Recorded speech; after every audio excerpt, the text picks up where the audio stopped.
Bismillahirrahmanirrahim. Assalamualaikum warahmatullahi wabarakatuh. Waalaikumsalam warahmatullahi wabarakatuh. Alhamdulillahirabbil alamin wa bihi nasta'in ala umurid dunya waddin. Wassalatu wassalamu ala asyrafil anbiya'i wal mursalin wa ala alihi wa sahbihi rasulillahi ajmain, amma ba'd. Yang kami hormati Bapak dan Ibu jamaah yang dirahmati Allah, yang kami hormati Ustaz Riki, beserta seluruh hadirin di ruangan ini yang insyaallah senantiasa dalam naungan ridha dan Allah Subhanahu wa taala.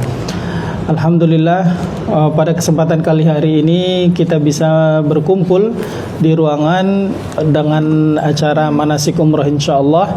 Izinkan saya sebagai pembawa acara untuk menyampaikan susunan acara kita pada pagi yang berbahagia ini. Yang pertama yaitu pembukaan, yang kedua yaitu penyampaian materi manasik umroh, yang ketiga yaitu penyampaian teknis keberangkatan, yang keempat yaitu sesi tanya jawab, dan yang kelima yaitu penutup. Marilah kita meranjak ke acara yang pertama yaitu pembukaan. Marilah kita buka acara manasik umroh kita pada pagi yang berbahagia ini dengan bersama membaca al-basmalah. Bismillahirrahmanirrahim.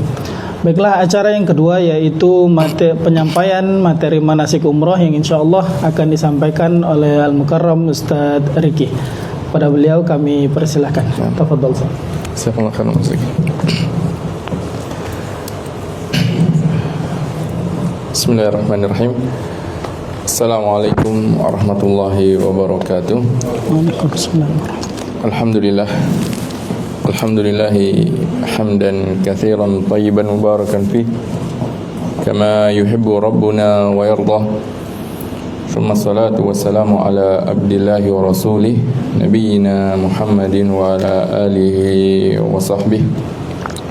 Allahumma 'allimna ma yanfa'una wanfa'na bima 'allamtana wa zidna ilman ya rabbal alamin, amma ba'd.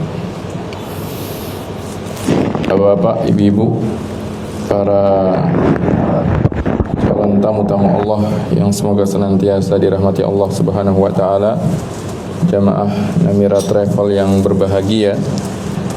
Tentunya puji syukur kita panjatkan kehadirat Allah Subhanahu wa taala mengawali dari perjumpaan kita di pagi menjelang siang ini. Tentunya dengan nikmat dan karunia dari Allah Subhanahu wa taala kita bisa berkumpul di tempat ini untuk bisa bersama-sama mempersiapkan diri untuk menghadapi sebuah ibadah atau mempersiapkan diri untuk bisa menunaikan, jalankan sebuah ibadah yang agung yang Allah Subhanahu wa taala karuniakan kepada Bapak Ibu sekalian, para calon tamu-tamu Allah, yang insyaallah ibadah ini kita berharap jadi sebuah ibadah yang akan dapat menggugurkan dosa-dosa kita, mengangkat derajat kita di sisi Allah Subhanahu wa taala. Maka mohon izin untuk beberapa menit ke depan ini kita sedikit mengulas tentang pelaksanaan ibadah umroh yang insyaallah akan segera Bapak Ibu laksanakan di jadwal keberangkatan tanggal 5 Februari 2026, bulan Sya'ban, bulan yang diangkat amalan ini kepada Allah Subhanahu wa taala. Maka Bapak Ibu sekalian, rahimani wa rahimakumullah, insyaallah untuk pertemuan kita di pagi hari menjelang siang ini kita akan berbicara atau membahas tentang pelaksanaan manasik umroh dari segi hukum-hukum syar'inya, yang nanti kemudian akan dilanjutkan penjelasan teknisnya oleh Mas Zaki. Nah, Bapak Ibu sekalian, di sini ada slide yang sudah kami siapkan untuk bisa memandu dalam acara kita di siang hari ini. Pertama, tentunya saya pribadi mengingatkan kepada diri pribadi dan juga kepada ibu sekalian tentang sebuah karunia besar yang Allah Subhanahu wa taala berikan kepada kita, yaitu kemudahan untuk bisa menjalankan ibadah umrah, ibadah yang agung yang Nabi sallallahu alaihi wasallam bersabda, "Wal umratu ilal umrati kafaratun lima bainahuma." Umrah satu dengan umrah yang lain ini menjadi kafarah bagi dosa-dosa yang ada di antaranya. Kemudian juga Rasulullah SAW perintah kita tabi'u bainal umrah. Teruslah melakukan umrah bagi orang yang memiliki kemampuan untuk melaksanakannya. Ini merupakan sebuah perintah dari Allah SWT. Dan ketika kita diberikan kemudahan, diberikan waktu, diberikan kesempatan, kesehatan untuk bisa menjalankan ibadah, maka kita harus berbahagia. Kita harus berbahagia untuk hal ini, Bapak Ibu. Karena kita bisa lihat di dalam ayat yang disebutkan dalam surat Yunus, Allah Subhanahu wa taala berfirman, "Qul bi fadlillahi wa bi rahmatihi fabidzalika falyafrahu wa khairum mimma yajma'un." Katakanlah oleh kalian, kita ini diperintahkan untuk Nabi yang mulia sallallahu alaihi wasallam diperintahkan untuk mengatakan kepada umat ini, kepada kita semua, bi fadlillahi wa bi rahmatihi fabidzalika falyafrahu. Hendaknya kalian berbahagia. Kita diperintahkan untuk berbahagia, Bapak Ibu sekalian. Kita diperintahkan untuk berbahagia. Berbahagianya karena apa? Bukan berbahagia karena kita banyak harta, bukan berbahagia karena kita memiliki kedudukan yang tinggi, bukan berbahagia karena banyaknya keturunan atau hal-hal yang mewah dalam kehidupan, bukan. Yang Allah SWT perintahkan kepada kita berbahagianya bukan karena itu, tapi berbahagianya karena apa? Qul bi fadlillahi wa bi rahmatihi. Berbahagialah karena karunia dari Allah Subhanahu wa taala kepada kalian. Itu karunia berupa nikmat hidayah keimanan, sehingga kita jadi orang-orang mukmin, mukminah. Kita satu keyakinan, yaitu berakidah Islam, meyakini tentang keesaan Allah Subhanahu wa taala, fadlillah. Dan dalam karunia itu Allah SWT turunkan Al-Qur'an. Makanya para ulama menafsirkan fadlullah di sini Al-Qur'an. Berbahagialah dengan adanya Quran di tengah-tengah kalian, diturunkan kepada Nabi Muhammad Al-Quran, kemudian diajarkan kepada umat manusia. Bifadlillah wa bi rahmatihi, dan juga berbahagialah dengan kasih sayang Allah Subhanahu wa taala. Apa kasih sayang yang dimaksud di sini? Para ulama ketika menjelaskan tentang tafsir dari ayat ini, mereka mengatakan rahmat Allah terbesar atau rahmat Allah yang besar bagi para hambanya adalah ketika Allah Subhanahu wa taala menurunkan syariat dan menetapkan adanya ibadah-ibadah yang dengannya kita bisa mendekatkan diri kepada Allah Subhanahu wa taala, sehingga mendapat keridhaan Allah, mendapat ampunan dari Allah, dimuliakan oleh Allah, dan berujung dimasukkan ke dalam surga yang penuh dengan kenikmatan yang Allah sediakan. Ini karunia dan kasih sayang Allah kepada para hambanya. Maka Bapak Ibu sekalian, ketika kita dimudahkan langkahnya, diberikan kesempatan, diberikan kesehatan untuk bisa melakukan salah satu dari ibadah yang Allah Subhanahu wa taala syariatkan, kita itu diperintahkan untuk berbahagia. Kita diperintahkan untuk berbahagia. Meskipun mungkin ibadah ini butuh pengorbanan waktu, butuh pengorbanan tenaga, butuh pengorbanan harta.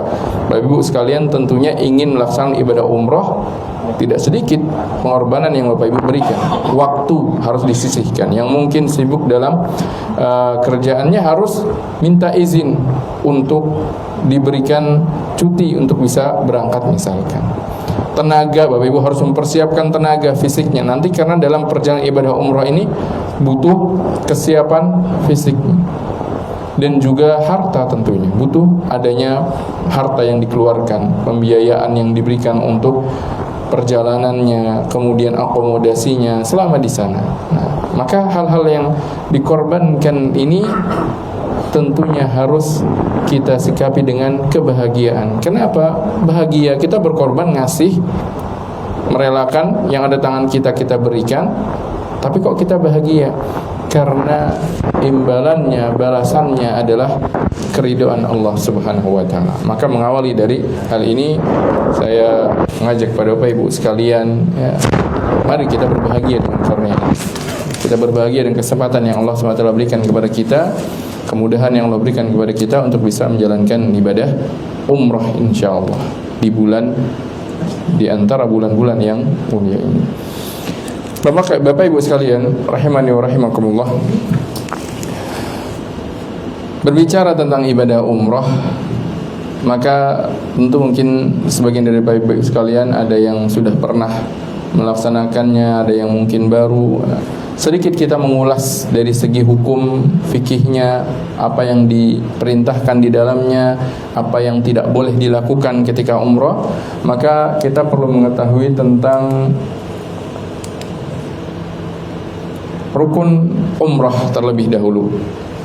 Rukun ibadah umrah terlebih dahulu. Ya, Bapak Ibu sekalian, umrah ini ibadah yang meskipun butuh perjalanan yang panjang, namun pelaksanaannya itu sebenarnya mungkin 2 jam atau 3 jam selesai.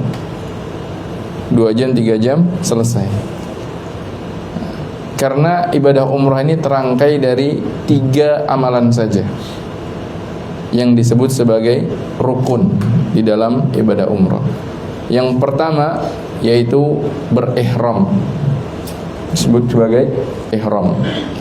Yang kedua tawaf, dan yang ketiga sa'i.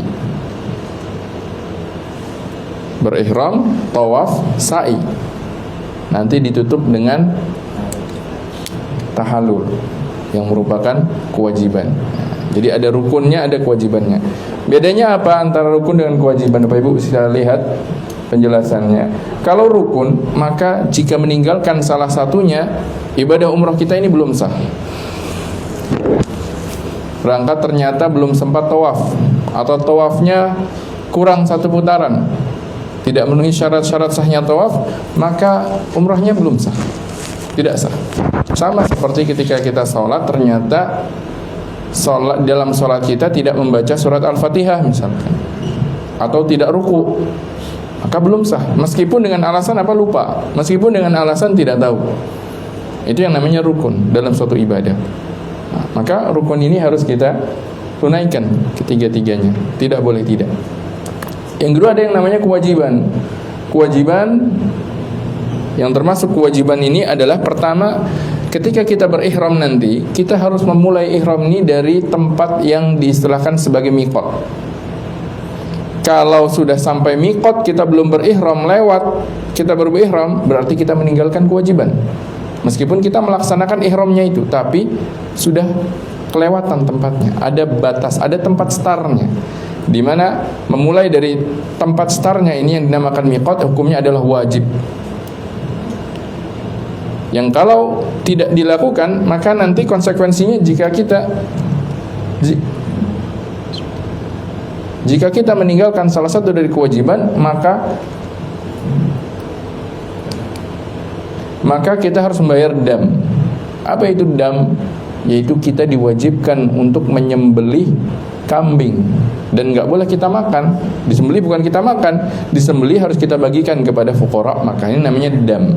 Kalau kita meninggalkan salah satu dari kewajibannya. Kewajiban dalam umrah ada 2. Pertama adalah memulai ihram ini dari miqatnya.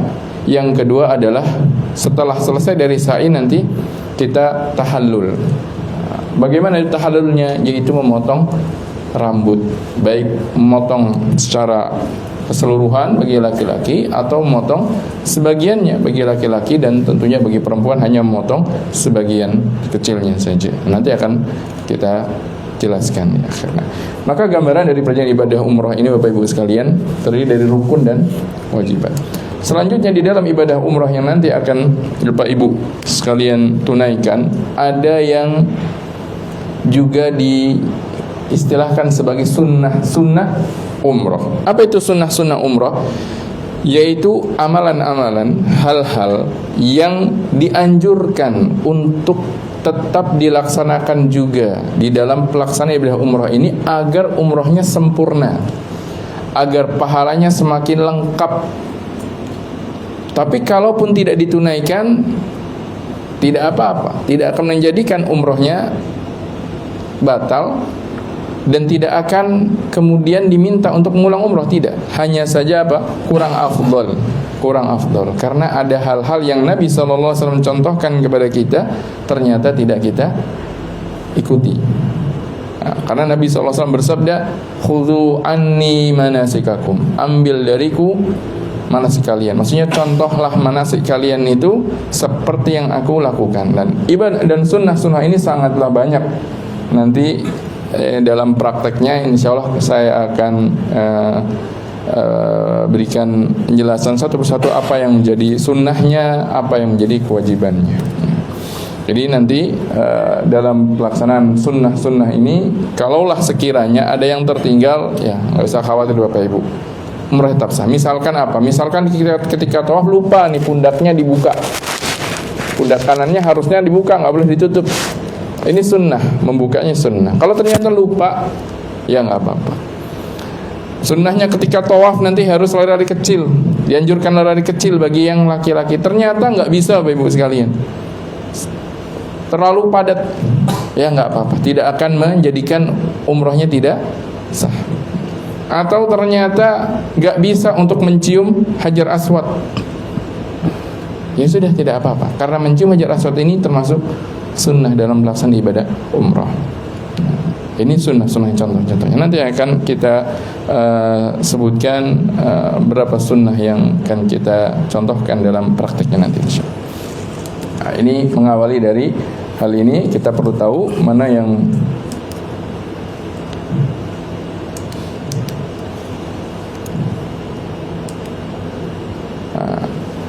mana yang termasuk rukun, mana yang termasuk wajibat, mana yang termasuk sunnah. Bapak Ibu sekalian, ya, tadi kita bicara tentang rukun umroh ini, ada ihram, ada tawaf, ada sa'i. Kita mulai satu persatu dari ihram, dari berihram.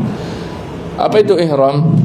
Berihram ini artinya adalah berniat untuk mulai melaksanakan amalan umroh, mulai masuk pada rangkaian dari ibadah umrah, itu namanya ihram. Dan ihram kalau disebut niat, maka berarti ihram ini sebenarnya dilakukannya dengan hatinya. Dengan hatinya, ketika sudah muncul dalam hatinya hadir bahwasanya saya sudah akan mulai rangkaian ibadah umrah, dia sudah berihram. Nah, ini maknanya ihram. Dan ihram ini wajib dilakukan ketika sudah sampai miqat. Tadi kita sebutkan salah satu kewajibannya adalah kalau sudah sampai miqat. Nah, berhubung Bapak Ibu sekalian di sini nanti dalam keberangkatannya akan menuju langsung dari kota Mekah, berarti Bapak Ibu sekalian akan melewati salah satu miqat yang ditentukan oleh Rasulullah SAW yang bernama Yalamlam. Tempatnya bernama Yalamlam. Dan kondisinya ketika Bapak Ibu akan melewati Yalamlam, itu Bapak Ibu masih berada di atas pesawat, kurang lebih 5 menit atau sampai 10 menit sebelum mendarat. Itu sudah melewati Yalamlam karena mendaratnya di Bandara Jeddah. Nah, berarti apa? Bapak Ibu nanti harus sudah memulai ihram, niat berihram ketika berada di atas pesawat. Nah, nanti akan ada informasi dari pihak maskapai, kita saat ini sudah berada di miqat Yalamlam. Itu sudah ada niatan untuk apa? Untuk memulai rangkaian ibadah umrohnya. Ditandai dengan apa? Ditandainya nanti dengan meninggalkan hal-hal yang diharamkan ketika berihram. Nanti akan kita sebutkan hal-hal ini. Ditandainya niatan Bapak Ibu sekalian sudah mulai masuk dalam ihram, ditandainya dengan meninggalkan hal-hal yang dilarang dalam berihram ini. Nah, maka Bapak Ibu sekalian, yang pertama kali nanti dilakukan adalah di miqat Bapak Ibu berihram, berniat untuk memulai ibadah umrah. Dan di dalam berniat ini disunahkan, disunahkan untuk melafalkan tujuan ibadahnya. Karena ibadah berziarah ke Masjidil Haram itu ada dua Bapak Ibu. Kalau bukan haji, umrah, berarti harus dilafalkan. Niatannya apa? Untuk haji atau untuk umrah. Berarti Bapak Ibu, karena ini yang dilakukan adalah perjalanan untuk umrah, nanti ketika berihram, ketika sudah siap berihram, untuk bapak-bapaknya pakaiannya sudah pakaian ihram, ibu-ibunya juga sudah mempersiapkan berihram, maka sambil mengucapkan labbaik Allahumma umratan. Di pesawat nanti berarti ketika sudah berada di Yalamlam, mengucapkan labbaik Allahumma umratan. Nanti insyaallah akan diingatkan oleh pembimbingnya, Bapak Ibu, persiapan ihram. Yang tidur segera bangun dulu, jangan sampai kelewat, mendarat belum juga ada niat, aduh, siap-siap kambing, 1 ekor kambing, bayar dam. Ya, ini pertama yang disunahkan. Kemudian Bapak Ibu sekalian, yang namanya perjalanan kadang ada saja halangannya, kendalanya. Maka Rasulullah SAW ketika radhiyallahu ta'ala anha, ketika dia kondisinya sedang sakit, wa ta'ala firman, wa atimmul hajja wal umrata lillah, sempurnakan haji dan umrah karena Allah. Bahkan meskipun batal gara-gara melakukan larangan ihram, hubungan intim, batal haji umrahnya, tapi kata para ulama, lanjut, nggak boleh kemudian ya sudahlah saya pulang ke hotel, nggak bisa, harus sempurnakan. Ini kekhususan ibadah haji dan umrah, tidak seperti ibadah-ibadah yang lain. Sholat, kalau tengah sholat kita batal, buang angin, sudah, balik, wudu lagi, kemudian ulang sholat. Ibadah haji umrah enggak, Bapak Ibu. Ketika ternyata sedang perjalanan, belum selesai, belum sampai sa'i, melakukan hal yang membatalkan hubungan intim, membatalkan, maka bukan berarti udahlah saya mau langsung pulang ke Indonesia dulu, saya mau berangkat lagi. Enggak. Tunaikan dulu, sempurnakan dulu sampai selesai sa'i, baru kemudian diqadha. Maka agar tidak kena konsekuensi seperti ini, Rasulullah SAW ajarkan kepada kita yang mungkin khawatir nanti ada halangan, ada kendala, nggak bisa menyempurnakan, kita mensyaratkan dengan mengucapkan fa in habasani habisun famahilli haitsu habastani. Saya cantumkan di sini fa in habasani habisun famahilli haitsu habastani. Jadi setelah mengucapkan labbaik Allahumma umratan fa in habasani habisun famahilli haitsu habastani. Buku panduannya nanti dibagi, Mas. Ada, sudah dapat. Oh, sudah ada. Cuma di dalam goodie bag. Di dalam goodie bagnya sudah di. Udah. Mungkin bisa dibuka Bapak Ibu kalau ingin melihat cantun juga. Ada satu, Anda biasa lihat untuk halaman. Mungkin kalau bacaan-bacaan tidak saya cantumkan di slide-nya, tapi ya, Bapak Ibu nanti di buku panduannya mungkin ada. Saya sambil dipersiapkan, dihafal.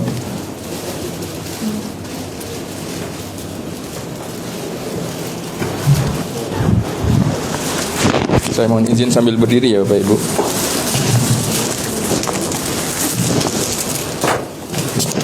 Yang mana sih? Kita ada yang ini. Yang umrah ini ya, umrah praktis.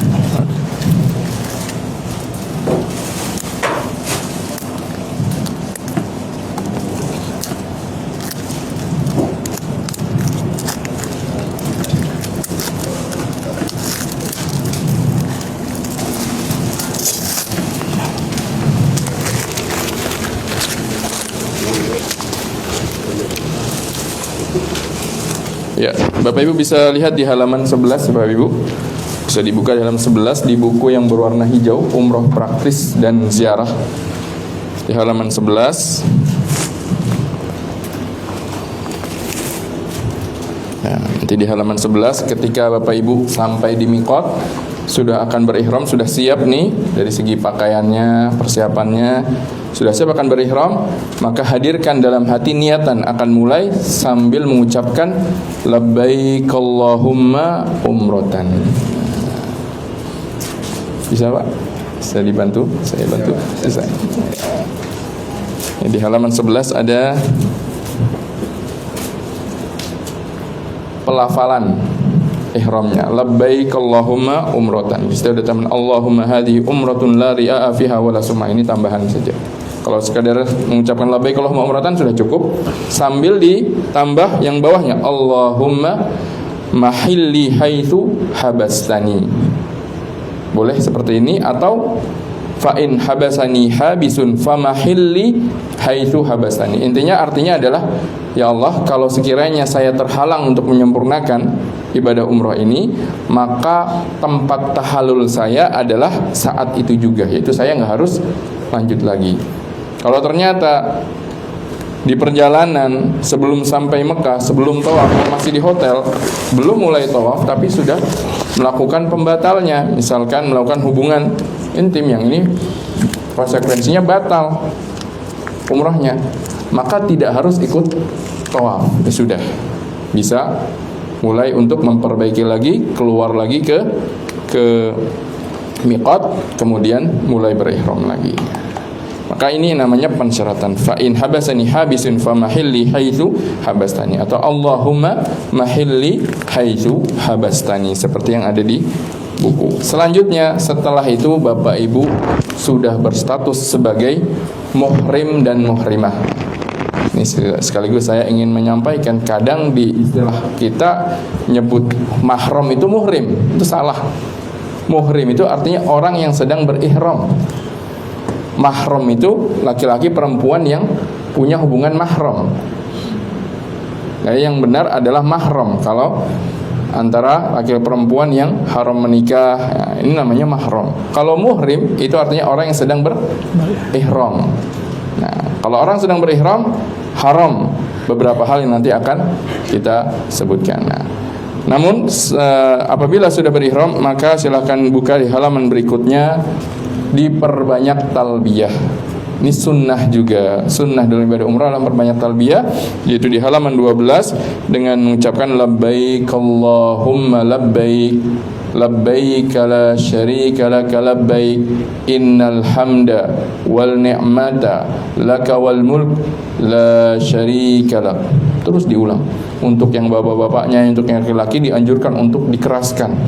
Labbaik Allahumma labbaik, labbaik la syarika laka labbaik, innal hamda wal ni'mata laka wal mulk la syarika lak, labbaik Allahumma labbaik, labbaik la syarika laka labbaik, innal hamda wal ni'mata laka wal mulk la syarika. Terus diulang sampai nanti akan tawaf. Kalau sudah mau masuk tawaf, sudah berhenti, sudah bukan waktunya talbiyah. Kalau sudah tawaf, yang dibaca zikir yang lain, subhanallah, alhamdulillah, Allahu akbar, atau mau doa ketika tawaf. Tapi jangan talbiyah kalau sudah tawaf. Jadi bukan waktunya talbiyah ketika sedang tawaf. Ketika sedang tawaf bukan baca labbaik Allahumma labbaik. Itu waktunya berdoa, waktunya berzikir, waktunya meminta kepada Allah Subhanahu wa taala. Jadi talbiyahnya nanti yang labbaik Allahumma labbaik ini berhenti ketika sudah akan tawaf. Terus perjalanan Bapak Ibu dalam kondisi berihram. Nah, selama berihram, perlu diperhatikan nanti Bapak Ibu sekalian.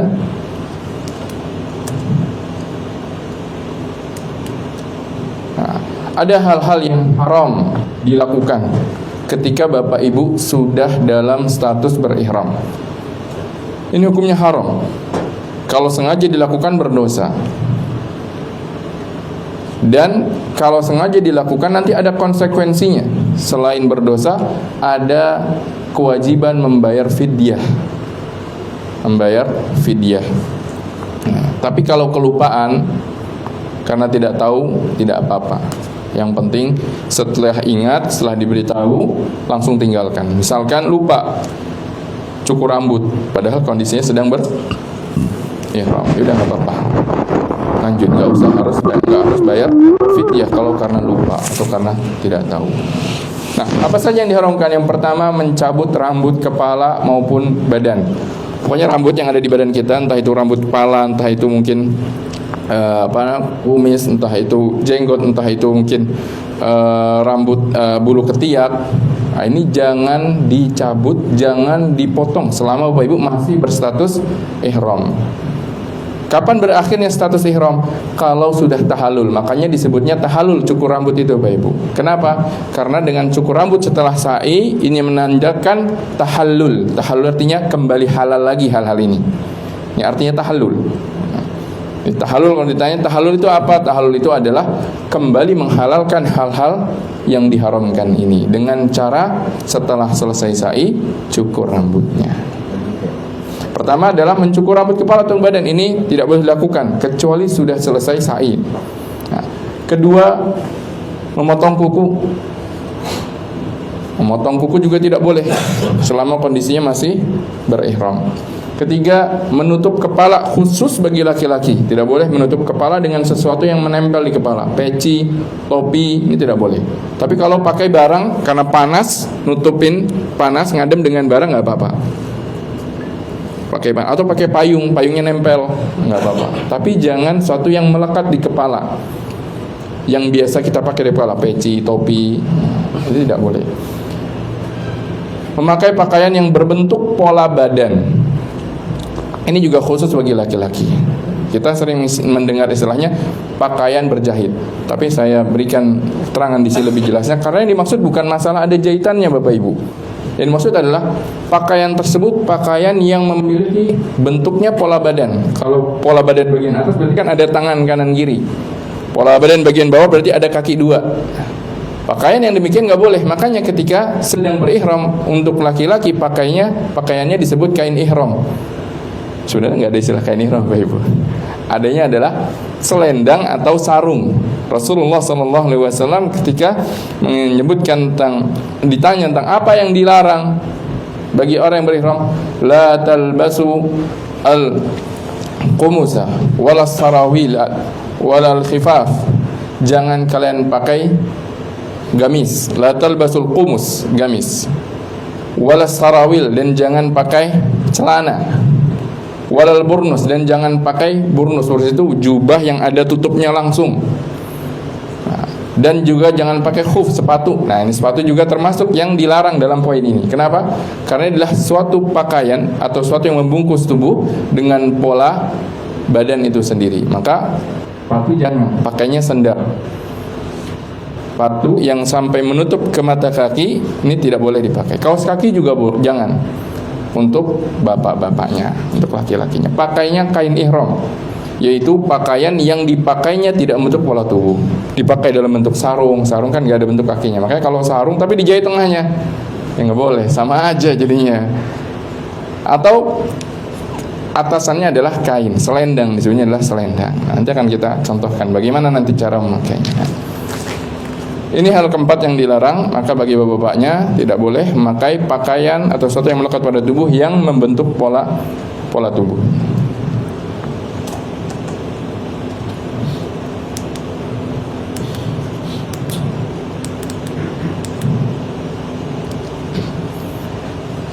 Yang kelima, menggunakan minyak wangi. Ini bagi bapak-bapak, ibu-ibu tidak boleh selama berihram, tidak boleh. Baik di badannya maupun di pakaiannya tidak boleh. Ini haram hukumnya selama berihram. Kemudian yang keenam, berburu hewan darat. Dan yang ketujuh, memakai cadar atau sarung tangan bagi wanita. Adapun laki-laki tidak, tentunya sama juga karena sarung tangan membentuk pola tubuh. Tapi khusus bagi wanita, cadar tidak boleh ketika berihram.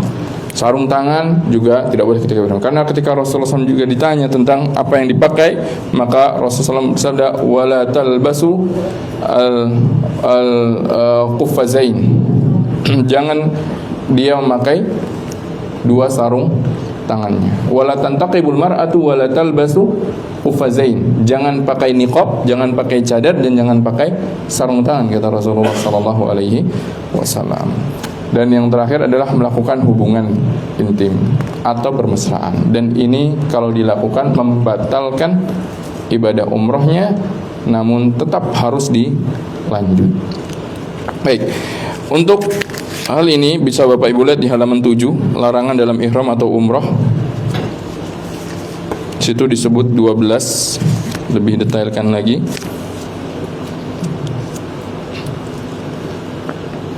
Nanti mohon diingat hal-hal ini termasuk hal yang dilarang ketika berihram.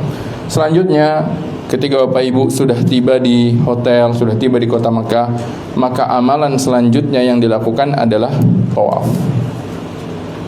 Maka kita akan berbicara tentang tawaf. Tawaf adalah salah satu dari rukun umroh. Yang dimaksud dengan tawaf, tawafa yatufu artinya adalah mengelilingi sesuatu. Apa yang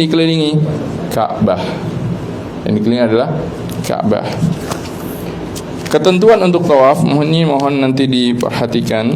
Yang pertama adalah tawaf dilakukan dengan mengelilingi Ka'bah sebanyak 7 putaran, tidak boleh kurang. Kalau kurang berarti belum sah. Seperti kita sholat zuhur tapi baru 3 rakaat, maka belum sah sholatnya. Yang kedua, dimulai dari titik Hajar Aswad.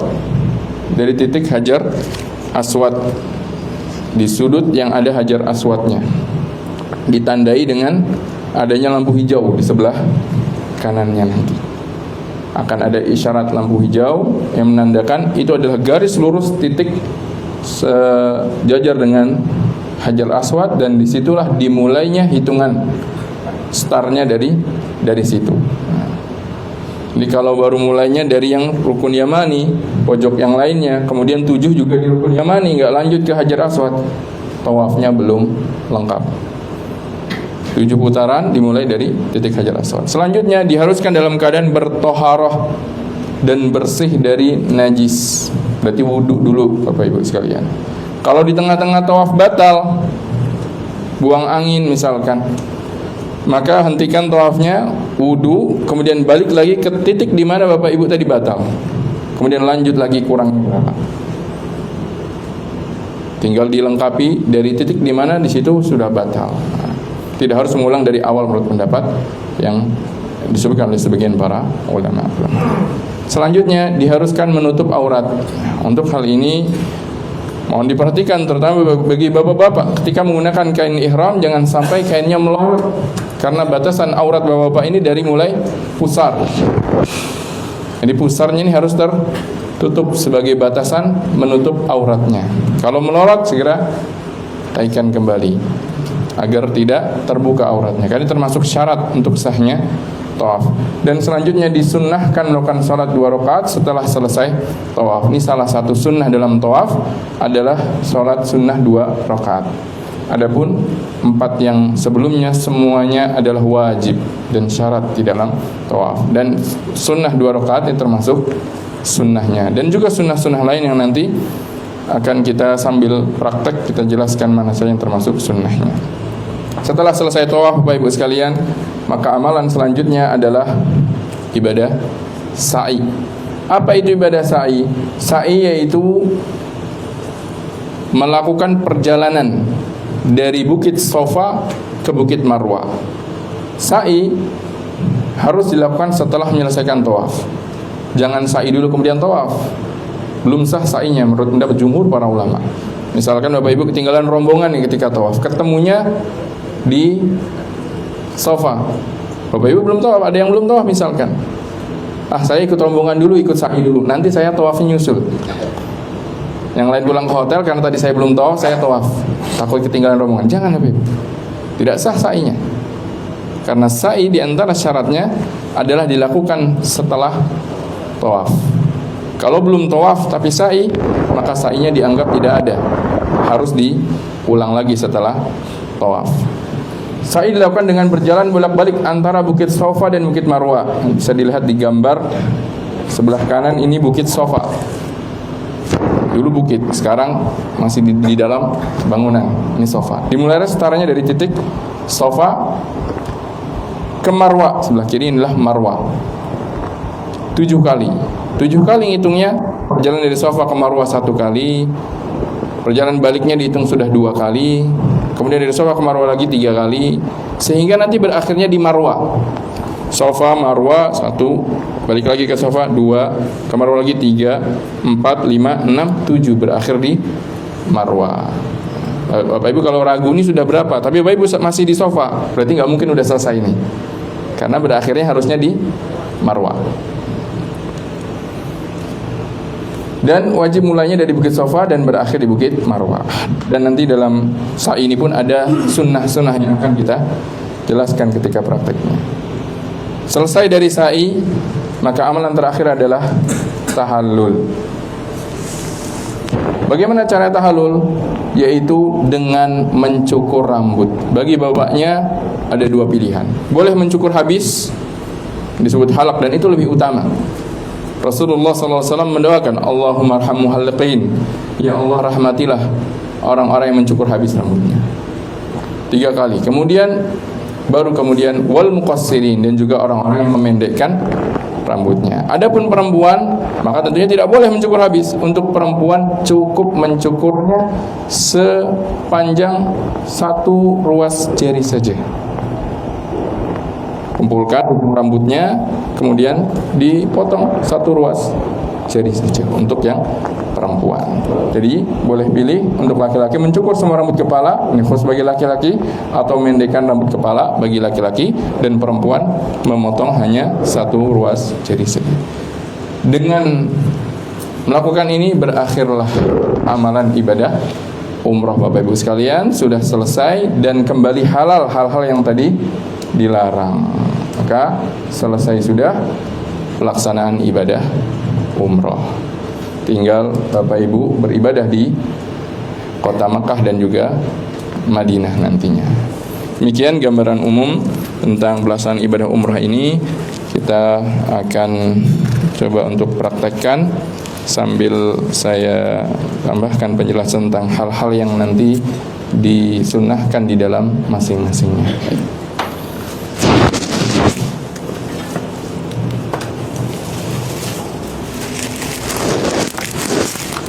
Tekan ya. Baik.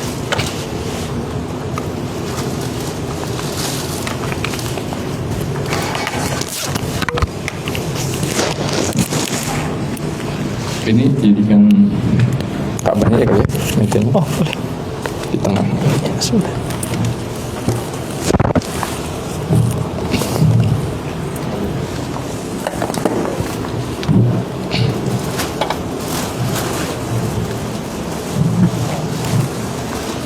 Ini anak meja.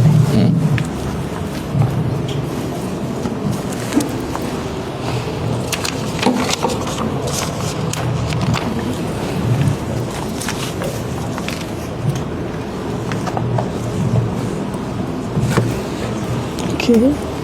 Afwan sir.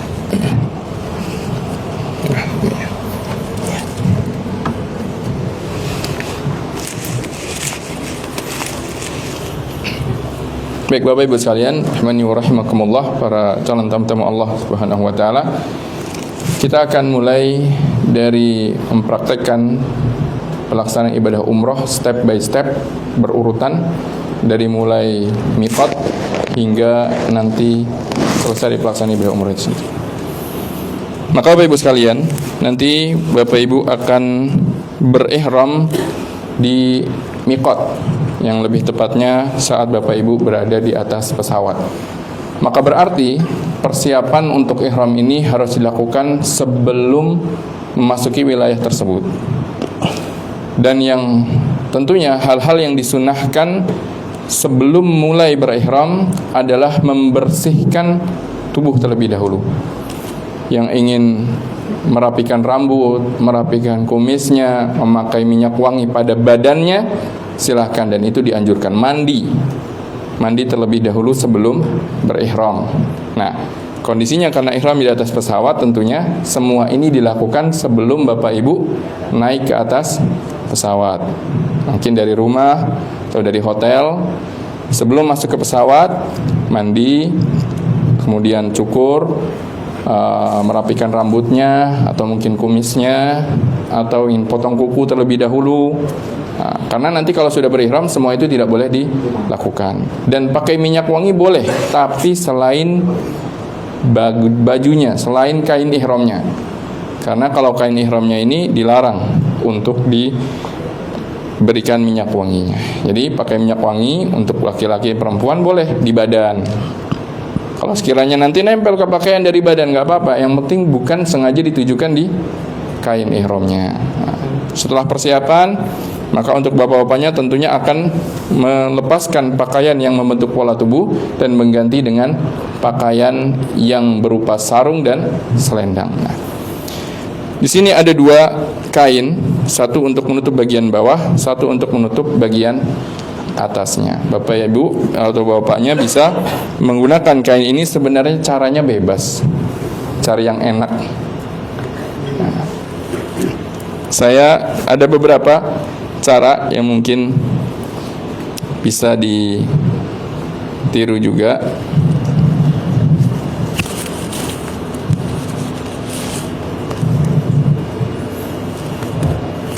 Misalkan dipertemukan ujung dengan ujung, kemudian di sisi kanan di sebelah kiri, sisi kiri sebelah kanan. Kemudian dari ujung yang ada silahkan dilinting untuk mengikat, baru kemudian digulung ke bawah. Ini cukup kuat karena sudah diikat antara ujung kanan dan ujung kirinya, sehingga tidak mudah jatuh, dan jangkauan langkahnya pun lebar, tidak terbuka ketika melangkah lebar. Boleh seperti ini, atau boleh juga cara yang lain yang enak. Bagaimana? Misalkan mudahnya dipertemukan ujung dengan ujungnya. Kalau tadi kita ambil tengahnya ya, sekarang ujung dengan ujung.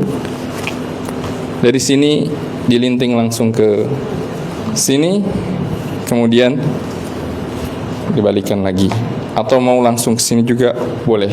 Intinya sebenarnya caranya apa saja boleh. Nah, banyak tutorial sebenarnya di YouTube ya Bapak Ibu. Kalau misalkan lupa nih, ini gimana tadi ketika manasik dicontohkannya, bisa di YouTube cara pakai kain ihram. Cari yang paling sesuai, paling mudah untuk Bapak Ibu sekalian. Saya coba praktekkan dengan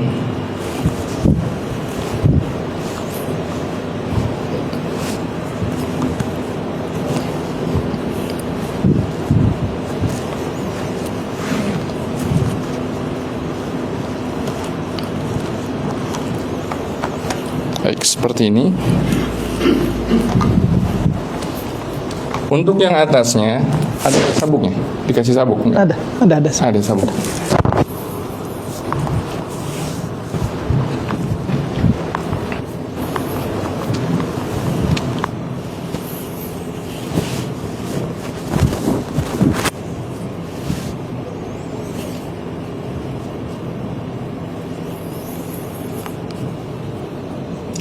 Untuk bagian atas, karena mungkin ini tidak diikat sehingga akan sering mudah kebuka, kita bisa mengunci dengan sabuk nantinya. Misalkan kita ambil tengah-tengahnya, sisi ujung sini kita letakkan ke belakang, dikunci ke belakang.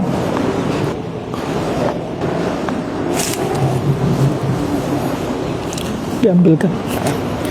Yang ini juga di belakang. Nanti sabuknya yang dipakai di luar sini untuk mengunci bagian atas agar tidak mudah jatuh lepas. Kalau sudah diikat sabuk, ketika sholat pun tidak gampang jatuh, tidak gampang lepas. Jadi mengunci bagian atas dan juga bagian bawah. Nanti ketika akan tawaf, tinggal dikeluarkan tangannya seperti ini. Ini tetap terkunci dengan sabuk ya. Dan nanti bisa digunakan juga sabuknya kalau ingin menggunakan sabuk. Kalau tidak juga tinggal dikaitkan saja, diselipkan di bagian kain bawahnya. Baik. Setelah bapak-bapaknya nanti siap dengan kain ihram,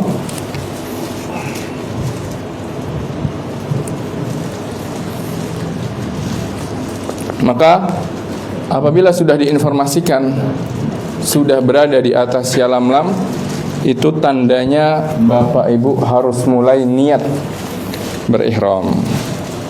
Maka persiapkan niatnya, yaitu tidak harus dalam keadaan suci, tidak, bukan merupakan syarat dalam keadaan suci. Enggak wudu pun enggak apa-apa, karena kondisinya pun mungkin tidak ada kesempatan untuk sholat kalau di atas pesawat, kecuali setelah berihram ingin sholat, disunahkan untuk sholat wajib atau sholat sunnah bertepatan dengan sholat wajib, atau memang ingin sholat sunnah. Tapi kalau ternyata dalam kondisi pesawat tidak akan melakukan sholat setelahnya, maka tidak harus dalam kondisi bersuci.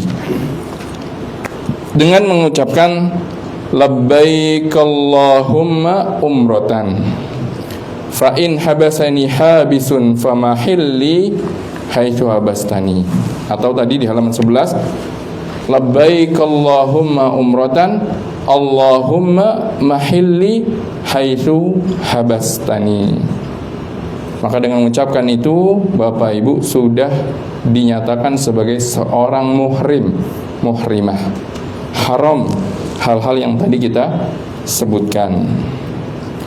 Sambil terus bertalbiyah, labbaik Allahumma labbaik, labbaik la syarika lak labbaik, innal hamda wal ni'mata laka wal mulk la syarika lak. Terus diulang sampai nanti akan menjelang tawaf. Terus Bapak Ibu, sejak berihram, turun dari pesawat, di bis menuju hotel, terus perbanyak saja talbiyah kalau memang memungkinkan. Nanti tiba di hotel, mungkin akan istirahat terlebih dahulu, persiapan, bersih-bersih dulu sebelum tawaf. Gak apa-apa kalau mau mandi. Yang penting diingat, selama berihram tidak boleh pakai minyak wangi. Di sebelum tawaf di hotel mau mandi dulu silahkan, mau ganti kain ihramnya silahkan, tapi tidak boleh pakai minyak wangi. Selesai tiba di hotel, persiapan, mungkin barang-barang nantinya akan ada yang handle porternya, ya. Bapak Ibu tinggal persiapkan apa yang akan dibawa menuju tawaf Masjidil Haram untuk tawaf. Nanti akan ada instruksi-instruksi dari pendampingnya, insyaallah. Berkumpul berangkat akan ke Ka'bah untuk tawaf. Maka sambil di perjalanan berjalan dari hotel menuju Masjidil Haram, perbanyak talbiyah. Labbaik Allahumma labbaik, labbaik la syarika lak labbaik, innal hamda wal ni'mata laka wal mulk la syarika lak. Terus sampai sudah akan masuki masjid. Adab masuki masjid seperti biasa, masuk dengan kaki kanan, mengucapkan doa bismillah wassalatu wassalamu ala rasulillah, Allahumma ftahli abwaaba rahmatik, sampai dekat dengan Ka'bah. Tidak perlu sholat tahiyatul masjid, karena bagi orang yang memang tujuannya untuk umrah, untuk haji, tahiyatul masjidnya adalah tawaf itu sendiri. Jadi langsung tawaf, tidak perlu sholat tahiyatul masjid. Sudah terlihat Ka'bahnya, langsung menuju ke sudut yang ada Hajar Aswad. Kita umpamakan ini adalah sudut yang ada Hajar Aswadnya. Jadi bukunya mana buat panduan bacaannya? Nah, Bapak Ibu mungkin datangnya dari pintu, bisa jadi pintu sini atau mungkin dari pintu yang lainnya. Yang penting cari sisi yang ada Hajar Aswad. Tuju menuju ke Hajar. Ingat untuk Bapak jangan lupa disunahkan dalam tawaf untuk membuka pundak kanan. Ini sunnah. Maka sebelum menuju area tawaf dibuka dulu, pundak kanannya terbuka. Setelah itu datang berjalan menuju sisi Hajar Aswadnya, pojok yang ada Hajar Aswadnya. Silakan jika memungkinkan mendekat, kemudian mencium Hajar Aswad. Jika tidak bisa mencium, cukup menyentuh kemudian mencium tangan yang menyentuh Hajar Aswad. Jika tidak mungkin, dan mungkin inilah yang kebanyakannya kondisinya tidak memungkinkan untuk mendekat, berikan isyarat saja. Untuk memulai tawaf ini, maka kita ucapkan sejajar, di sana ada lampu hijau. Di sini Hajar Aswad sebelah kiri kita, lampu hijau tepat di kanan kita. Ucapkan bismillahi Allahu Akbar sambil memberikan isyarat kepada Hajar Aswad. Bismillahi Allahu Akbar. Setelah itu mulai tawaf. Untuk bapak-bapaknya jika mungkin lari-lari kecil, rommel disunnahkan. Ibu-ibunya tidak usah. Rommel di 3 putaran pertama jika mungkinkan disunahkan. Kalau tidak maka tidak. Adapun bacaannya, maka tidak ada bacaan khusus pada tawaf, sehingga bisa dibaca doa yang dibekali buku doa. Di situ ada zikir, buku-buku doa harian di sini ada. Bisa dipilih doa apa yang ingin dipanjatkan, atau berzikir, bertahlil, bertakbir, bertahmid, bertasbih, ya, sambil terus mengitari Ka'bah, tawaf. Perbanyak zikir, perbanyak doa. Atau mungkin nanti di balik sini juga ada kumpulan doa di halaman 28, mulai ada doa-doa yang bisa dibaca, bisa dihafalkan supaya ketika tawaf nanti bisa diucapkan. Atau mungkin nanti dari pembimbingnya juga yang membacakan doa ikut mengaminkan, itu pun tidak masalah mengaminkan doa orang lain. Terus sampai bertemu dengan pojokan yang sebelum Hajar Aswad, ini namanya Rukun Yamani. Rukun Yamani. Jika memungkinkan untuk menyentuh Rukun Yamani, disunnahkan menyentuh dan mengusap Rukun Yamani tanpa ada bacaan apapun, sekedar mengusap. Jika tidak memungkinkan, sudah lewati saja tanpa memberikan isyarat, karena isyarat hanya diberikan ketika melalui Hajar Aswad. Adapun Rukun Yamani tidak. Kalau tidak memungkinkan, dilewati saja. Kalau memungkinkan, diusap. Setelah itu, antara Rukun Yamani dan Hajar Aswad, disinilah ada doa yang memang khusus Rasulullah SAW anjurkan, yaitu apa?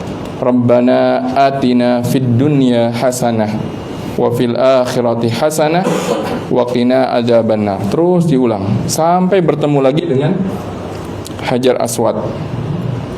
Rabbana atina fid dunya hasanah wa fil akhirati hasanah wa qina adzabannar, di halaman 17. Ada di halaman 17. Jadi di halaman 16-17 inilah apa yang boleh dibaca jika sedang tawaf. Ketemu Hajar Aswad lagi, bertakbir lagi, Allahu Akbar, sambil berisyarat. Kalau mungkin kan mencium. Kalau tidak ya sudah memberikan isyarat. Lanjut lagi, baca zikir yang lainnya atau doa yang lainnya, diperbanyak zikir dan doa di waktu tersebut, Bapak Ibu sekalian. Terus sampai ketemu Rukun Yamani lagi, diusap jika memungkinkan, jika tidak dilewati saja. Kemudian Rabbana atina fid dunya hasanah wa fil akhirati hasanah wa qina adzabannar. Terus sampai ketemu lagi Hajar Aswad, ucapkan lagi Allahu Akbar sambil memberikan isyarat. Perlu diperhatikan Bapak Ibu sekalian, terkadang rombongan itu kan berjejer ke belakang. Mungkin pembimbingnya di depan, dia sudah sejajar dengan Hajar Aswad dan lampu hijau. Bapak Ibu yang di belakang belum. Jadi jangan bareng-bareng, karena belum sampai, Bapak Ibu belum sejajar. Tunggu nanti kalau sudah sejajar dengan lampu hijaunya. Yang depannya pembimbingnya sudah Allahu Akbar duluan nggak apa-apa, atau rombongan depannya duluan nggak apa-apa, karena memang mereka sudah sejajar. Bapak Ibu yang berada di belakang, tunggu dulu, perhatikan sejajar dengan lampu hijau sebelah kanan, Hajar Aswadnya sebelah kiri, baru kemudian Allahu Akbar. Lanjut lagi terus sampai 7 kali. Jika sudah 7 kali, maka disunnahkan untuk sholat 2 rakaat setelah itu. Maka mengakhiri dari itu, ketika sejajar dengan Hajar Aswad terakhir, ucapkan takbir lagi Allahu Akbar, kemudian menuju tempat sholat. Tempat sholat biasanya dan dianjurkannya adalah di sisi yang ada maqam Ibrahim. Nanti akan ada seperti apa ini di sini? Seperti lentera. Ini namanya maqam Ibrahim. Maqam itu artinya adalah batu yang pernah digunakan Nabi Ibrahim jadi pijakan kaki beliau ketika membangun Ka'bah. Jadi bukan maqam itu makam ya. Bukan kuburan. Maqam ini artinya adalah pijakan kaki, maqam. Nah, maka jika mungkin kan sholatnya lurus pas di area ada sisi maqam Ibrahim, itu lebih utama. Soalnya Allah Subhanahu wa taala firman, "Wattakhidhu mim maqami Ibrahim musalla." Jadikanlah maqam Ibrahim sebagai tempat sholat kalian. Itu setelah selesai tawaf. Ingat, ketika sholat sudah tidak perlu lagi membuka pundak kanan, maka ditutup kembali pundaknya, kemudian baru sholat 2 rakaat. Jika tidak mungkin di sisi maqam Ibrahim, di mana saja boleh. Dapatnya sisinya sebelah sini, ya silahkan. Dapatnya sebelah sana, silahkan. Lihat kondisional saja nanti, karena dalam suatu situasi yang crowded ini sulit untuk bisa memastikan berkumpul di satu tempat yang tadinya dituju. Kalau sekiranya terpencar misalkan, kadang terpencar ketika tawaf, ada yang batal tengah-tengah, ya wudu dulu, kemudian lanjut sendiri, nanti akan ditunggu rombongan di titik kumpul. Maka mohon diperhatikan ketika nanti yang membimbing mengarahkan titik kumpul, diperhatikan kemana titik kumpulnya. Dan tidak perlu khawatir kalau terpencar selama sudah ditentukan titik kumpul, berarti nanti tinggal menuju titik kumpulnya. Ya. Setelah selesai sholat 2 rakaat sunnah tawaf, selanjutnya sebelum menuju sofa untuk sa'i, disunnahkan juga minum air zam-zam. Minum air zam-zam. Cari air zam-zam terdekat, minum, baru kemudian berjalan menuju sofa untuk melaksanakan rukun yang berikutnya, yaitu bersa'i. Bisa dilihat di halaman 20, mulai dari halaman 20 ini pembahasan tentang sa'i. Kita ibaratkan ini adalah sa'i. Dan di sini adalah ini adalah sofa, ini adalah marwah.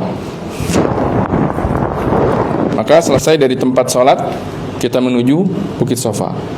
Kalau sudah terlihat bukit sofanya, Bapak Ibu disunnahkan untuk mengucapkan Innas safa wal marwata min sya'airillah abda'u bima bada'allahu bih. Di halaman 20 ada, bisa dibaca Innas safa wal marwata min sya'airillah. Cukup sampai di situ saja, tidak perlu lengkap ayatnya. Abda'u bima bada'allahu bih. Saya mulai dengan apa yang Allah memulai menyebutkannya, yaitu saya mulai dari sofa sa'inya. Ini maknanya. Ini Innas safa wal marwata min syairillah abda'u bima bada'allahu bih. Ini kalau sudah terlihat sofa. Lanjut berjalan ke atas sofa. Setelah sampai di sofa, menghadap ke arah Ka'bah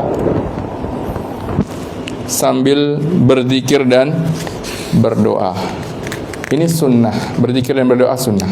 Kalau sekiranya dilewat juga nggak apa-apa, sah sa'inya, sah umrohnya, namun tentunya melewatkan momen yang berharga, yaitu waktunya berdoa. Karena Rasulullah SAW mencontohkan di atas sofa dan di atas marwah dengan berdoa. Apa yang dibaca bisa dilihat di halaman 22. Dimulai dengan takbir Allahu Akbar, Allahu Akbar, Allahu Akbar. Kemudian baca tahlil la ilaha illallah wahdahu la syarikalah lahul mulku wa lahul hamdu wa huwa ala kulli syai'in qadir. La ilaha illallah wahdah anjaza wa'dah wa nasara 'abdah wa hazamal ahzaba wahdah.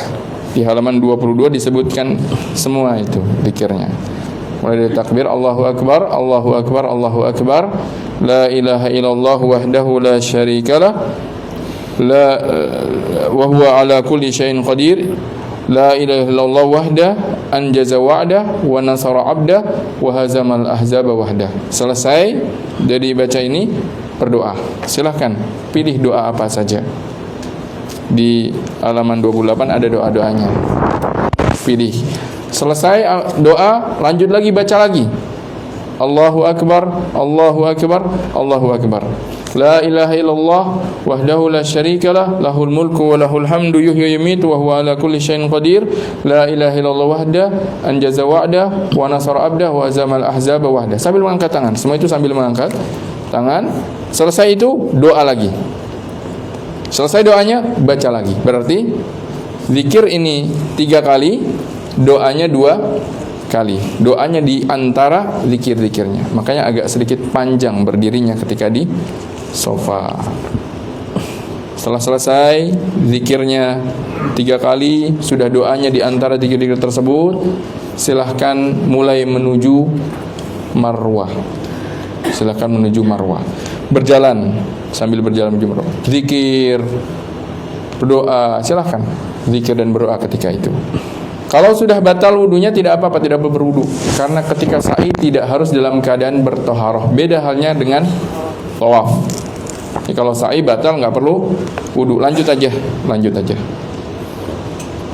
Ketika sudah melihat, nah ada seperti lampu seperti ini tapi warnanya hijau lurus. Tadi kita berikan gambarnya bagian atas.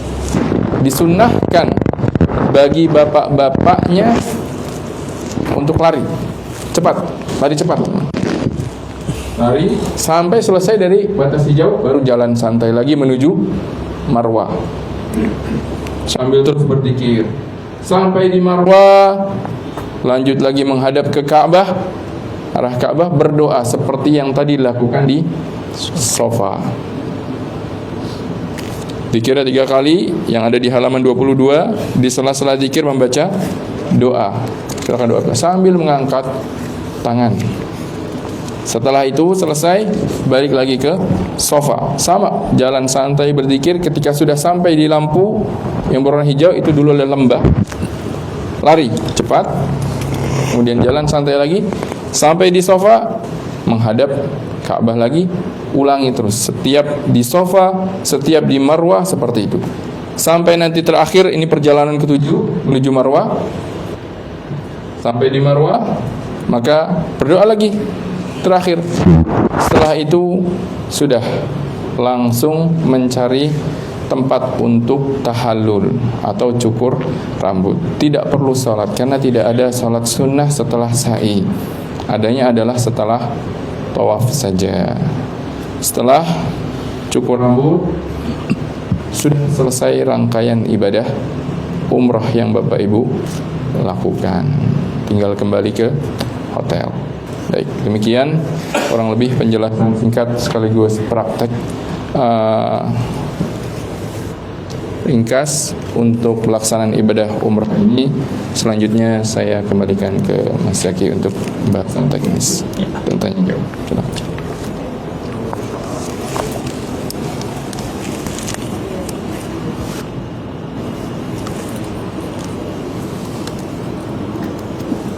Teknis dulu aja. Ya, teknis.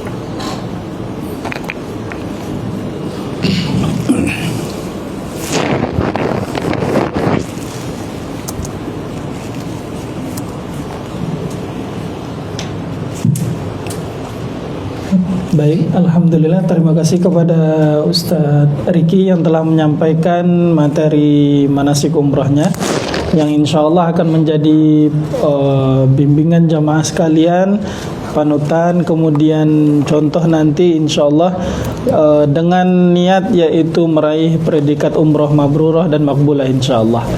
Baiklah para jamaah yang dirahmati Allah, acara yang selanjutnya yaitu penyampaian teknis keberangkatan kita, nanti yang akan langsung saya sampaikan sendiri. Bismillah. Untuk Ustadz pembimbing kita nanti yang akan berangkat dengan jamaah sekalian nanti bernama Ustadz Zakaria Ahmad, yang insya Allah nanti akan memperkenalkan diri di dalam grup keberangkatan. Baik, untuk maskapai kita, alhamdulillah jamaah semua sudah issue tiketnya, dan alhamdulillah insya Allah sesuai on schedule, yaitu pada tanggal 5 Februari dengan menggunakan maskapai Qatar Airways. Ya, jadi dimulai titik kumpul nanti di Bandara Terminal 3 Soekarno-Hatta. Dan untuk hotel, alhamdulillah sudah konfirmasi sesuai yang di flyer. Untuk di Makkah kita hotelnya di Maisan Al-Maqam di wilayah Ajiat. Insya Allah untuk jaraknya kurang lebih 450 meter ke pelataran haram, insya Allah.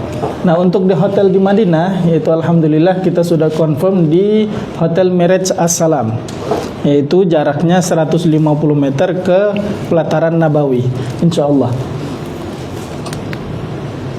Baik, untuk titik kumpul keberangkatan kita nanti, mohon diperhatikan bagi para jamaah sekalian, jika ada yang dari luar Jakarta atau luar daerah yang membutuhkan waktu lama ke Jakarta, kami sarankan sebelum jam 3.30 pagi tanggal 5 Februari ini jatuh pada hari Kamis, sudah sampai di bandara.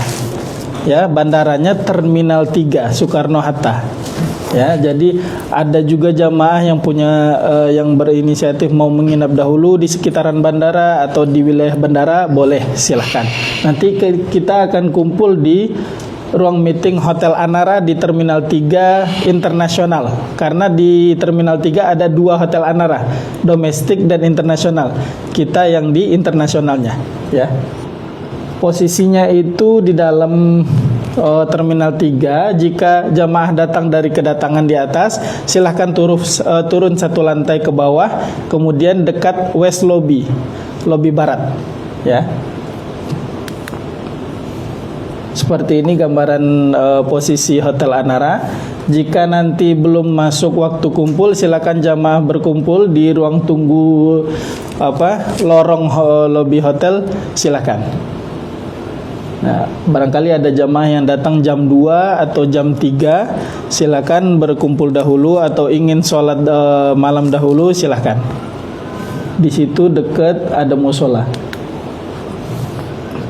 Baik, para jamaah sekalian yang dirahmati Allah, megang schedule ini ya. Ini hanya untuk gambaran secara keseluruhan untuk kegiatan kita dari hari pertama sampai hari terakhir. Kemudian untuk detailnya akan disampaikan setiap H-1 sebelum kegiatan oleh guide kita yang di Saudi nanti. Tujuannya apa? Agar menyesuaikan kondisi fisik para jamaah sekalian. Jadi takutnya nanti kalau kita sampaikan detailnya sekarang, nanti tidak terlaksana, nanti malah tidak on schedule kita. Seperti itu. Baik, ada sedikit catatan untuk para jamaah sekalian. Untuk seragam hijau yang didapatkan oleh para ikhwan yang telah kita bagikan di luar, itu akan dipakai ketika keberangkatan. Ya, akan dipakai ketika keberangkatan. Jadi ketika titik kumpul jamaah ikhwan dari rumah sudah memakai seperti ini, seperti yang saya pakai. Ya, sudah memakai dari rumah. Nah, untuk akhwatnya, untuk gamis akhwat itu diperuntukkan ketika pelaksanaan prosesi ibadah umroh. Seperti itu. Ya, jadi jamaah akhwat silakan memakai gamis lain yang berwarna gelap ketika keberangkatan. Kemudian yang ketiga, membawa keperluan obat-obatan pribadi jika membutuhkan, ya. Nah, untuk poin yang keempat, koper besar dan kecil akan diarahkan masuk ke bagasi pesawat. Adapun yang dibawa ke kabin hanya tas ransel dan goodie bag. Ini berdasarkan peraturan maskapai. Jadi 70% dari total rombongan akan diarahkan koper kabinnya dimasukkan ke dalam bagasi, untuk memudahkan ketika jamaah masuk ke dalam pesawat. Jadi tidak perlu repot-repot memasukkan koper kabin ke area kabinnya. Seperti itu kira-kira. Namun untuk yang ikhwan, karena kita umrohnya di awal, nanti perlu kain ihram jangan sampai diletakkan di dalam koper. Diletakkan di mana? Di dalam goodie bag. Boleh, atau mau membawa tas ransel sendiri boleh. Tas ransel seperti misalkan tas ransel Namira agak kecil ya, itu hanya untuk sedal. Mau bawa tas ransel seperti ini boleh, silakan, untuk meletakkan kain ihram. Nah, insya Allah nanti kain ihram untuk ikhwan akan dipakai ketika di Bandara Soekarno-Hatta. Kemungkinan ketika tunggu di boarding gate, atau nanti sebelum masuk pintu imigrasi di Hotel Anara, kita arahkan untuk yang ikhwan memakai kain ihram bagian bawah saja. Tapi masih boleh untuk memakai celana dalam dan sebagainya. Ya, nanti ketika di pesawat H-1 jam atau H-2 jam akan di-reminder oleh guide kita, oleh ustadz pembimbing kita, untuk memulai siap-siap untuk menunggu aba-aba pesawat sampai titik mikot. Seperti itu, karena kita umrohnya di awal. Ya, jadi para jamaah ikhwan dimohon untuk tidak meletakkan kain ihramnya di koper yang ditaruh di bagasi. Seperti itu. Nanti akan kami reminder lagi di grup WhatsApp untuk hal-hal teknis seperti ini, ya. Nah, Untuk poin yang kelima yaitu headset dan headphone, itu gunanya nanti akan ketika proses ibadah umroh, tawaf dan sa'i. Nanti karena untuk saat ini transmitter itu sekarang dilarang di Saudi untuk prosesi umroh, kita siasati dengan jamaah membawa sendiri headset atau earphone-nya masing-masing. Nanti akan kami hubungkan ke aplikasi Namira, jamaah bisa mendownload sendiri, nanti tinggal dihubungkan, di-connect, nanti otomatis akan mendengarkan bimbingan doa-doa atau bimbingan zikir dari ustadz pembimbing, seperti itu. Setelah ini mungkin akan bagi jamaah yang belum bisa login ke aplikasi Namira, insya Allah akan saya saya infokan di grup, ada tutorialnya juga dan jamaah tinggal mengikuti itu. Baik, sedikit ada peraturan dari maskapai ya, perihal bagasi dan cabin. Untuk yang cabin pesawat dahulu, barang maksimal di koper cabin bagi jamaah yang membawa koper sendiri itu maksimalnya 7 kilogram satu koper kecil untuk di cabin. Insya Allah nanti ini materinya akan saya bagikan di grup ya, insya Allah. Nah, untuk poin yang kedua, dorongan bayi. Yang ketiga, ini yang paling penting, untuk power bank. Untuk power bank harus dibawa ke dalam pesawat, ke dalam kabin pesawat. Jangan sampai power bank itu diletakkan di bagasi pesawat, ya. Takutnya nanti jamaah lupa ketika packing dari rumah. Itu kami mohon untuk power bank itu harus diletakkan di bagasi atau dibawa di tas kecil para jamaah sekalian, ya. Dilarang membawa benda tajam ke bagasi seperti gunting, keperluan gunting kuku, segala bentuk benda tajam silakan diletakkan di bagasi koper besar, ya, dimasukkan ke bagasi pesawat. Dilarang membawa cairan lebih dari 100 ml ke dalam cabin, ke atas pesawat. Tapi untuk yang air minum biasanya normal di bawah 100 ml insya Allah aman. Yang biasanya itu nanti ketika kepulangan, ini biasanya yang ada air zam-zam pakai botol ya. Selama masih botol 1-2 insya Allah bisa. Yang kita bawa ya Ustaz ya, yang kita bawa insya Allah masih bisa. Tapi kalau di koper kadang-kadang disuruh dikeluarkan oleh pihak maskapai, seperti itu. Dilarang membawa obat-obatan terlarang, insya Allah jamaah sekalian tidak akan membawa. Kemudian peraturan barang bawaan bagasi pesawat. Nah, untuk maskapai Qatar Airways ini, masing-masing setiap jamaah hanya boleh membawa maksimal 30 kg barang bawaan, ya, dalam satu koper atau 2 koper. Kalau misalkan dalam 2 koper, pokoknya total kilonya yaitu 30 kg, seperti itu. Nanti akan kami berikan cover koper kepada para jamaah yang tidak memesan koper Namira. Jadi cover kopernya itu, sarung kopernya hanya berukuran cocok dengan koper 24 in, ya, seperti itu. Jika ada kursi roda dan kursi dorong bisa dimasukkan ke bagasi, tapi harus di wrapping terlebih dahulu. Tidak boleh membawa benda yang mengandung gas seperti korek api atau seperti zipper atau seperti yang benda lainnya mengandung gas. Kemudian seperti power bank tadi yang mengandung ada unsur baterai lithium ya. Kalau baterai A4 biasa aman insya Allah. Yang penting bukan baterai lithium. Oke, tidak boleh melebihi batas ketentuan barang per orang sesuai ketentuan bagasi setiap penerbangan. Sama, dilarang membawa obat-obatan terlarang. Dan yang terakhir, power bank tidak boleh masuk bagasi. Ini yang sedikit menjadi hal yang serius, yang kemungkinan nanti bisa menjadi penghambat ya para jamaah sekalian. Karena dalam beberapa kasus pernah ada power bank yang masuk ke dalam bagasi, akhirnya power bank itu dan koper itu harus dikeluarkan terlebih dahulu dari pesawat karena memang sebegitu bahayanya. Makanya mohon diperhatikan untuk para jamaah sekalian. Untuk informasi persiapan keberangkatan, insyaallah tadi sudah disampaikan oleh Ustadz Riki, yaitu kita meneguhkan niat ibadah umroh, mempelajari manasik seperti hari ini, kemudian mengetahui itinerary nanti secara detail. Setiap H-1 akan kita bagikan, menjaga kesehatan bagi para jamaah yang memiliki riwayat penyakit berat. Kita sarankan untuk membawa obat-obat pribadi. Kemudian yang untuk jamaah yang ikhwan, kami sarankan untuk membawa sendal, ya, untuk membawa sendal untuk pelaksanaan umrohnya.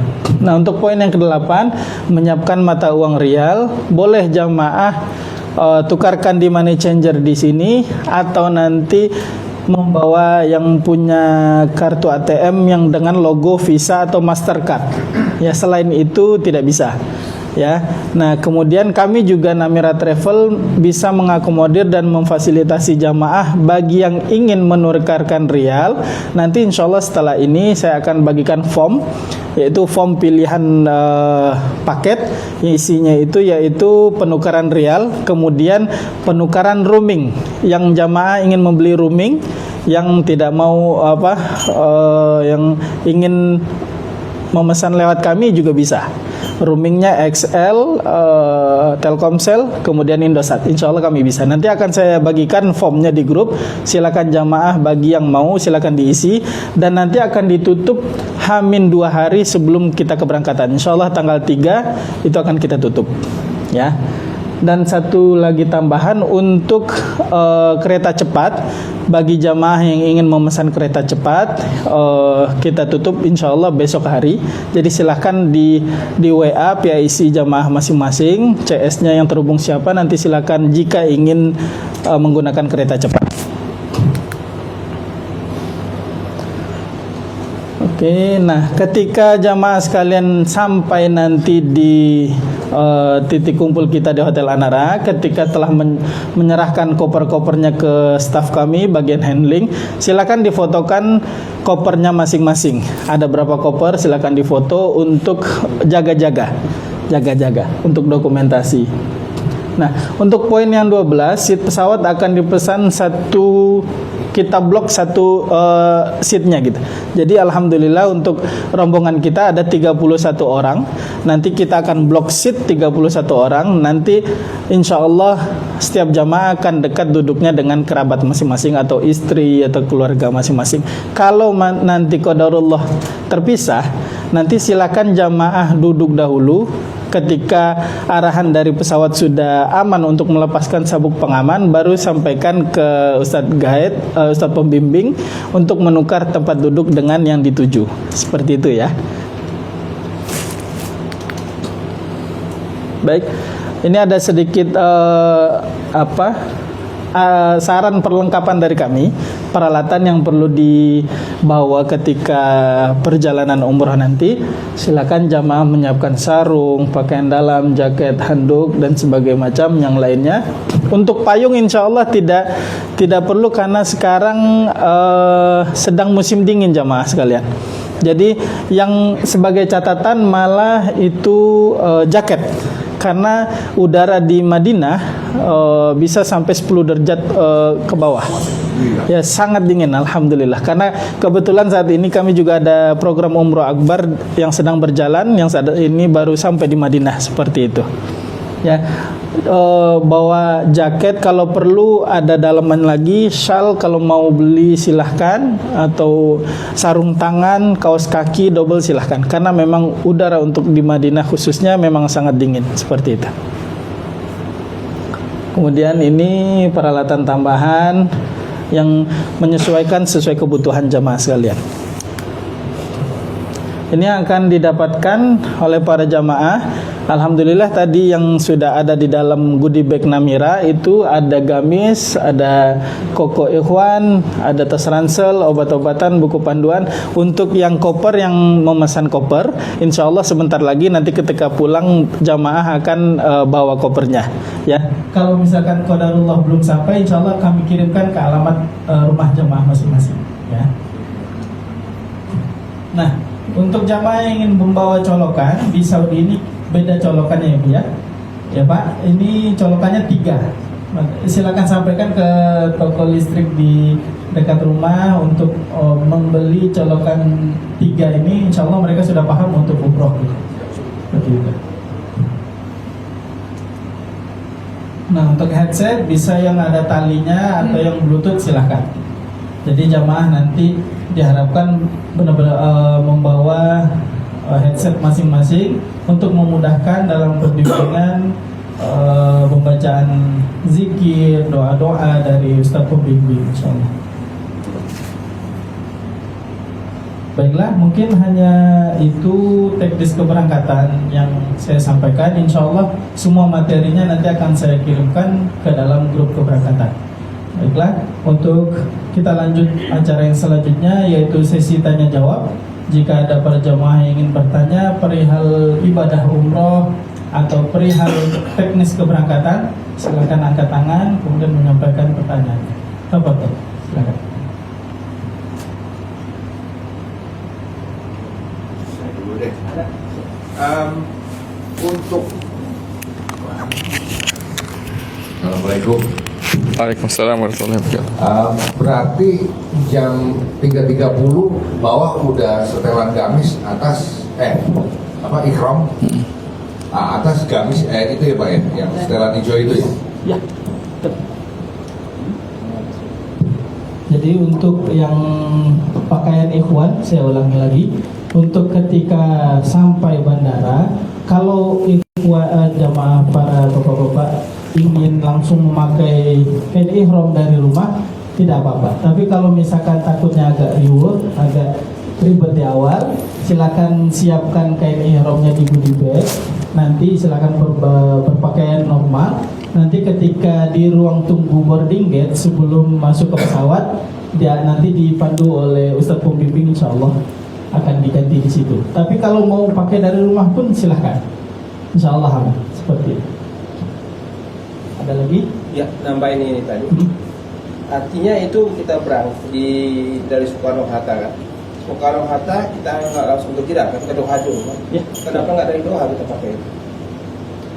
Takutnya nanti di sana kan kita hanya 2 jam. Kita lebih ke hati-hati biar nggak terlalu bongkar-bongkar barang seperti itu Pak. Jadi kalau misalkan nanti kalau ada waktu di Doha kan kita 2 jam ya. Biasanya boarding gate Doha 1 jam sebelum take off itu sudah masuk. Nah kalau memungkinkan juga nanti kita melihat kondisional, Iya. bisa di Doha juga seperti itu. Jadi tambahan. masih nggak selalu apa? Oh ya boleh. Bukan. Siap. Nanti kita juga akan ada pas keberangkatan akan ada perkenalan langsung dari Ustadz pembimbing yang akan membawa rombongan jamaah. Nanti kita coba infokan dari Ustadz pembimbing yang lebih baik yang mana. Nanti silakan kita infokan seperti itu.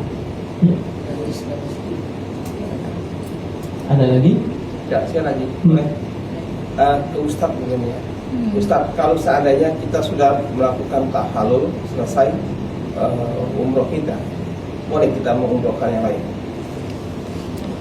Baik. Terima kasih Pak. Terkait dengan umroh kedua dalam satu perjalanan, memang hal ini termasuk hal yang para ulama berselisih pendapat tentang diperbolehkannya, karena berlandaskan pada kisah kejadian yang dilakukan oleh Aisyah radhiyallahu anha, istri Nabi sallallahu alaihi wasallam. Ketika kasusnya adalah Aisyah radhiyallahu anha ketika haji bersama Nabi sallallahu alaihi wasallam, di perjalanan beliau haid sehingga beliau tidak bisa ikut tawaf umroh. Ini yang tadinya rencananya adalah perjalanan haji tersebut ingin mengambil tamattu, yaitu umroh dulu, setelah itu berdiri di Mekah baru lanjut haji ketika masuk di hari tarwiyah. Ternyata qadarullah di waktunya akan tawaf umroh beliau haid. Akhirnya Rasulullah SAW perintahkan supaya mengganti dari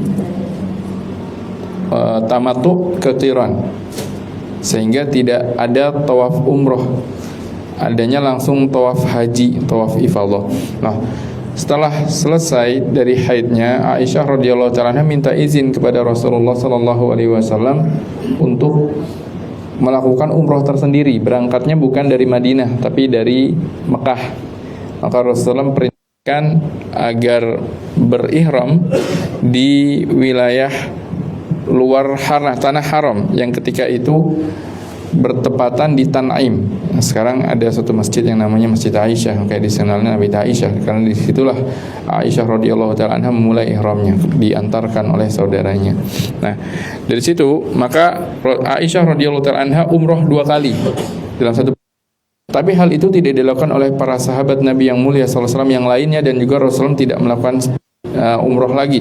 Itu hanya Aisyah radhiyallahu taala anha. Nah, beranjak dari kisah dan kejadian tersebut, maka apakah boleh dan apakah hal yang diizinkan ketika kita sudah selesai umroh dan kita datang dari negeri yang lain, dari luar kota Makkah, apakah boleh juga kita mencontoh Aisyah radhiyallahu taala anha meskipun kasusnya bukan karena kasus yang sama, bukan karena kasus haid dan tidak bisa tawaf umroh?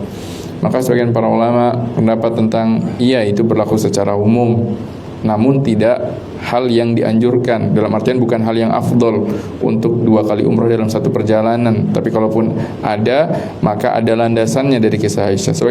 Sebagian yang lain mengatakan enggak, kalau bukan yang kasusnya seperti Aisyah, maka tidak disyariatkan, tidak diperbolehkan, sehingga masih menjadi sebuah bahan yang diperdebatkan oleh para ulama tentang kebolehannya. Maka dalam hal ini, jika memang tidak ada suatu alasan seperti yang terjadi pada kasus Aisyah radhiyallahu taala anha, maka yang lebih utama adalah kita mencukupkan 1 kali perjalanan safar ini dengan 1 kali umroh, sebagaimana Rasulullah pun demikian, juga para sahabat radhiyallahu taala anha pun demikian. Bagaimana kalau kita niatannya untuk mengumrohkan orang lain yang butuh diumrohkan? Karena mengumrohkan orang lain ada 2 keadaan. Keadaan pertama, memang umroh ini sudah wajib bagi orang tersebut, tapi qadarullah dia belum melaksanakan ibadah umroh sampai dia meninggal, atau dia sakit dan sudah berusia lanjut dan tidak mampu lagi perjalanan sehingga harus diumrohkan oleh orang lain. Nah, kalau umroh itu wajib, maka memang harus mencari orang yang akan mengumrohkan. Ima itu kita sebagai kerabatnya atau orang lain tidak apa-apa. Keadaan kedua, umroh ini tidak wajib bagi orang tersebut, namun kita ingin berbuat baik, ingin menghadiahkan pahala umroh bagi orang tersebut yang dia sudah meninggal, pada asalnya memang belum wajib umroh karena tidak memiliki kemampuan semasa hidup.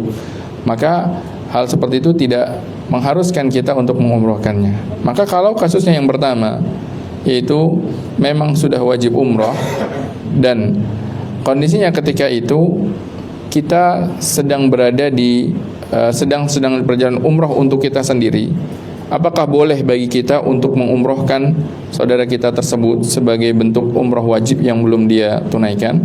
Maka jawabannya kembali kepada tadi yang kita sebutkan, para ulama berselisih pendapat tentang disyariatkannya. Yang memperbolehkannya berarti ya boleh-boleh saja untuk mengumrohkan untuk orang lain, atau mengumrohkan untuk diri sendiri pun tidak masalah. Jadi yang jadi substansi permasalahan bukanlah ini umroh untuk siapa yang kedua, tapi jadi substansi permasalahan adalah umroh kedua ini dilakukan dalam satu perjalanan yang sama dengan umroh sebelumnya. Ini termasuk hal diizinkan atau tidak, dan kalau diizinkan apakah ini berlaku secara umum atau khusus bagi orang yang seperti Aisyah radhiyallahu taala anha, istri Nabi sallallahu alaihi wasallam. Kalau kita melihat kepada Rasulullah SAW dan juga para sahabat yang lain, ternyata tidak ada yang seperti Aisyah, karena memang mereka tidak kasus yang sama. Maka wallahu taala alam, sebaiknya tidak perlu kita umroh yang kedua, baik itu untuk diri sendiri maupun untuk orang lain, namun kita isi dengan ibadah-ibadah lainnya yang ada di Masjidil Haram, seperti sholat ataupun perbanyak tawaf di dalamnya, dan juga di ibadah-ibadah yang lainnya. Wallahu taala alam, seperti itu. Ada lagi jamaah yang ingin menanyakan perihal teknis keberangkatan atau ibadah umrah nanti? Kalau misalnya misalkan saat ini belum ada pertanyaan, tahu-tahu nanti di rumah ada pertanyaan, silahkan disampaikan di grup keberangkatan ya. Insya Allah kami akan standby selalu, dan insya Allah Ustadz Zakaria akan memperkenalkan diri di dalam grup keberangkatan. Baiklah, para jamaah yang dirahmati Allah, selesai sudah acara rangkaian manasik kita pada hari yang berbahagia ini. Untuk acara yang terakhir yaitu penutup, marilah kita tutup acara manasik pada hari ini dengan bersama membaca Alhamdulillahirrahmanirrahim. Sebelum kita tutup, marilah kita baca kafaratul majlis. Subhanallah wa bihamdika, asyhadu an la ilaha illa anta, astaghfiruka wa atubu ilaik. Astaghfirukum. Wassalamualaikum warahmatullahi wabarakatuh.